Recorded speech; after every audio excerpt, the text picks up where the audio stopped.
겸손과 기도. 천미 예수님. 그때 예수님께서 제자들에게 말씀하셨다. 너희는 사람들에게 보이려고 그들 앞에서 의로운 일을 하지 않도록 조심하여라. 그러지 않으면 하늘에 계신 너희 아버지에게서 상을 받지 못한다.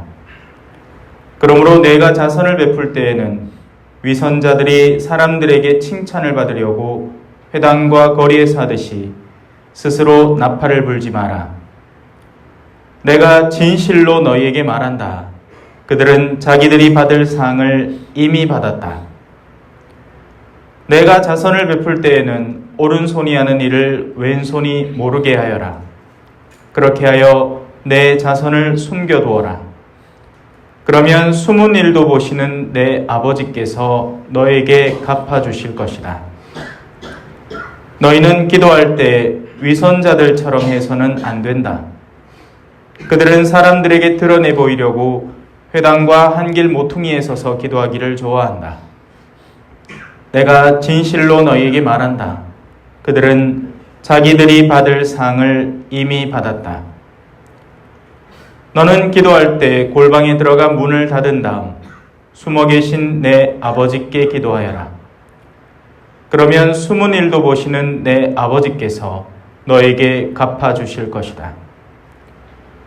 너희는 단식할 때 위선자들처럼 침통한 표정을 짓지 마라. 그들은 단식한다는 것을 사람들에게 드러내 보이려고 얼굴을 찌푸린다. 내가 진실로 너희에게 말한다. 그들은 자기들이 받을 상을 이미 받았다. 너는 단식할 때 머리에 기름을 바르고 얼굴을 씻어라. 그리하여 내가 단식한다는 것을 사람들에게 드러내 보이지 말고 숨어 계신 내 아버지께 보여라. 그러면 숨은 일도 보시는 내 아버지께서 너에게 갚아주실 것이다. 주님의 말씀입니다.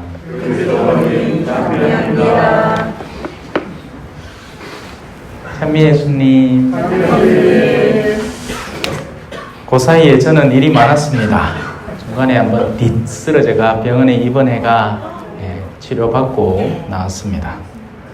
이 코로나하고 대상포진하고 같이 와가지고 치료는 대상포진을 주로 했고 요즘은 코로나를 따로 치료 안 해요. 알고 계시죠? 그냥 아프면 알아서 지 혼자 한 5일 있다 나오면 됩니다. 대상포진이 이쪽에 머리 쪽에 예전에 왔던 거 다시 와가지고 그 약을 항바이러스제를 한참 맞다가 나왔습니다. 오늘 조심스러워요. 오늘 조용히 할게요. 딱 보면 막 야들야들하지요. 딴 날하고 달리, 그죠? 오늘 복음의 핵심은 그거죠. 숨어 계신 아버지, 숨은 일도 보시는 아버지. 우리가 믿는 하느님, 우리가 하는 이 신앙생활이라는 것은요, 만약에 여기에 믿음이 없는 사람이 한 명 와 있다. 그리고 나서 지금 우리가 하는 행동을 보잖아요. 간단합니다. 자들 뭐하노? 이렇게 합니다. 그죠?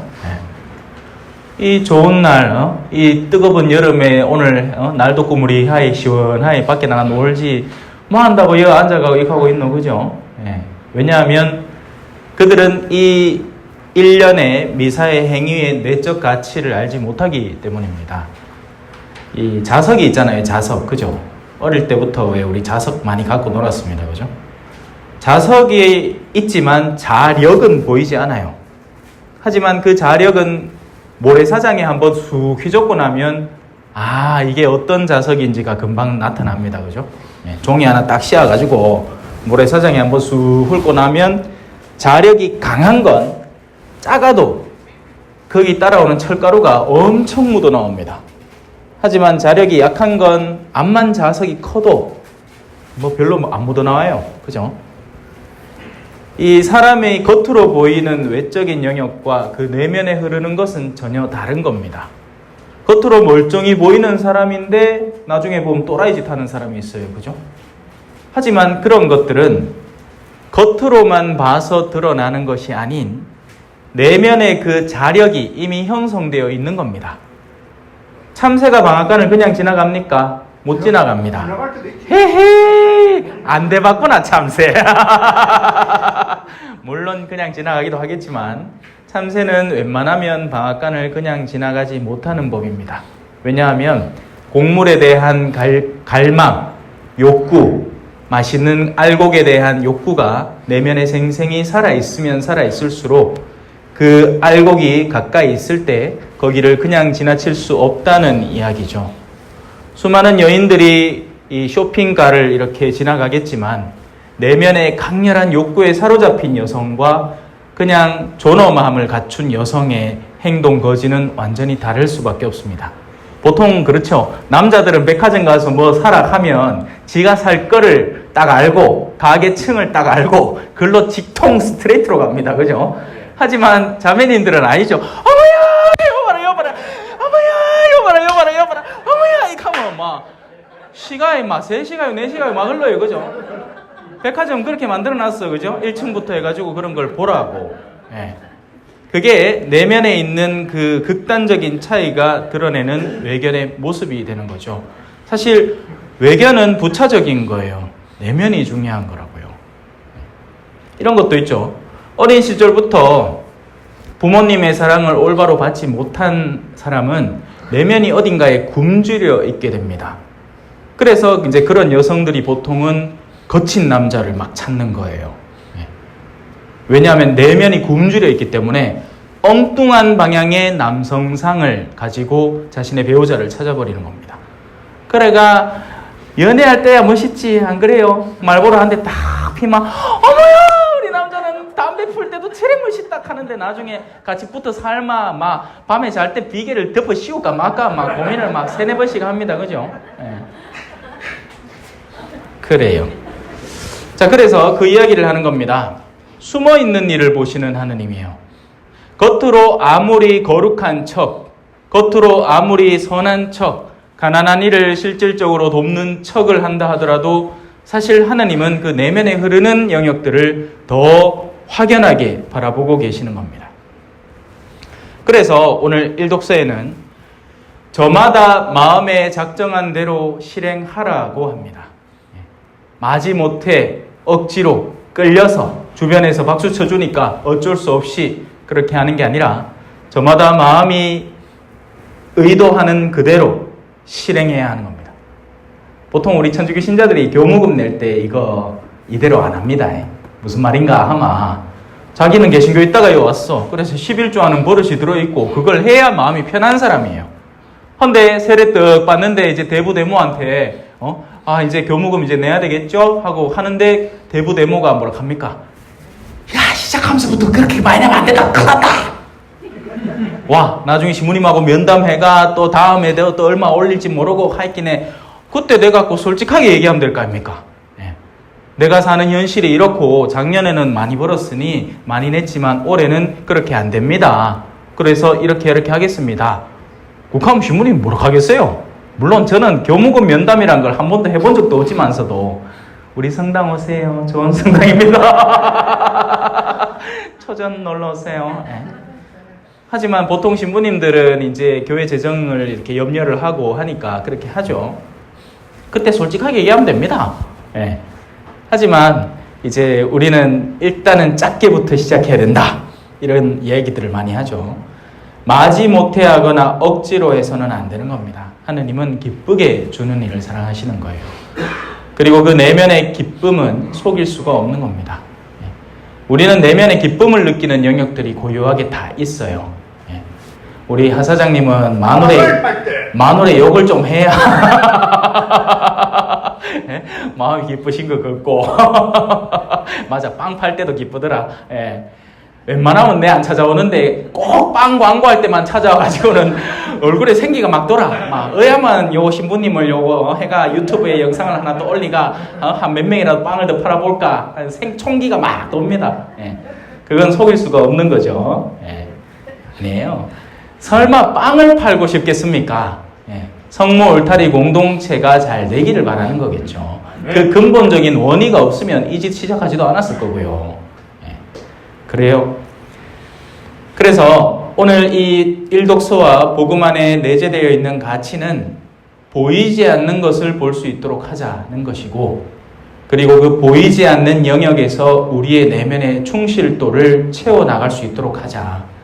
마지못해 하는 일이 없도록, 한다면 기쁘게 할 수 있도록 하고, 아니면 솔직하게 표현할 수 있도록 하자는 것입니다.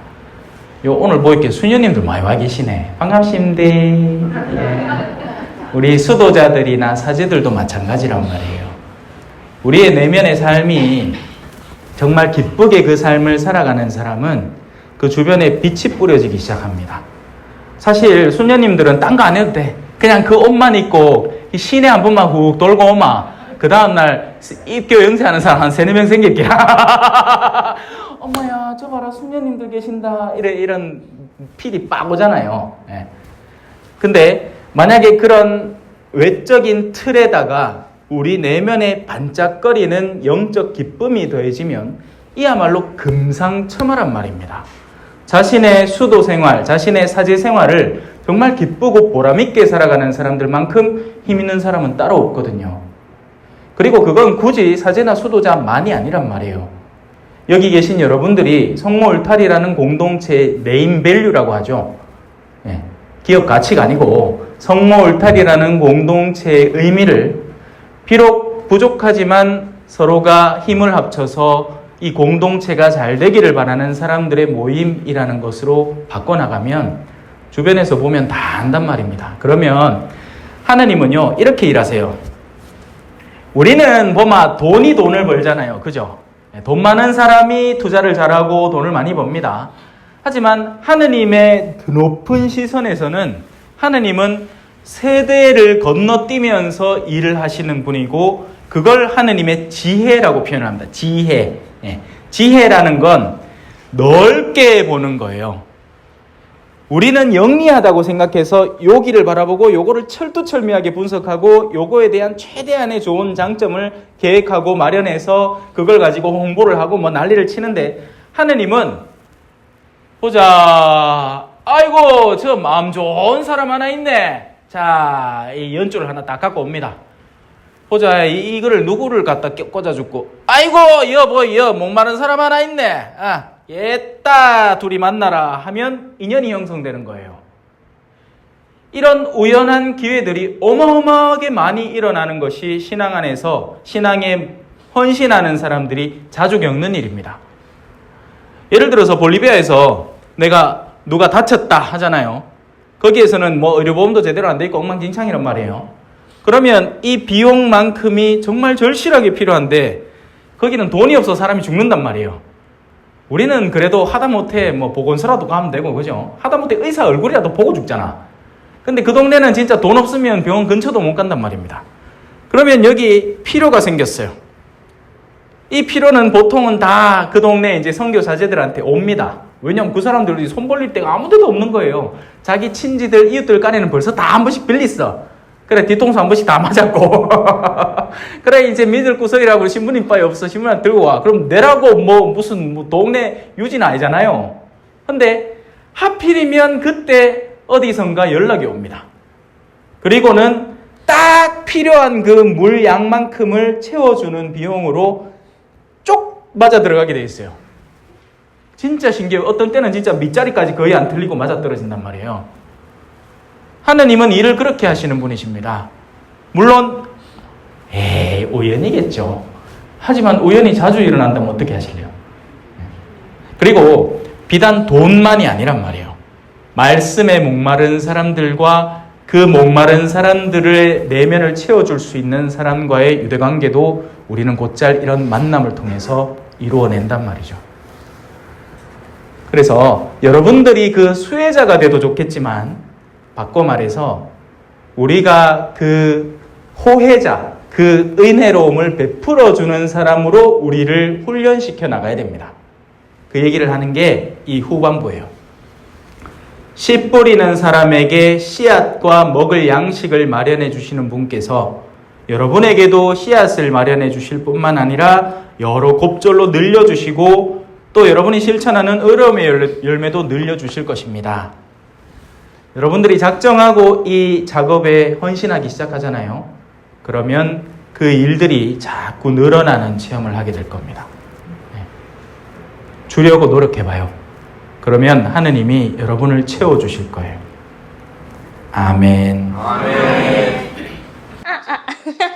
찬미 예수님, 겸손과 기도.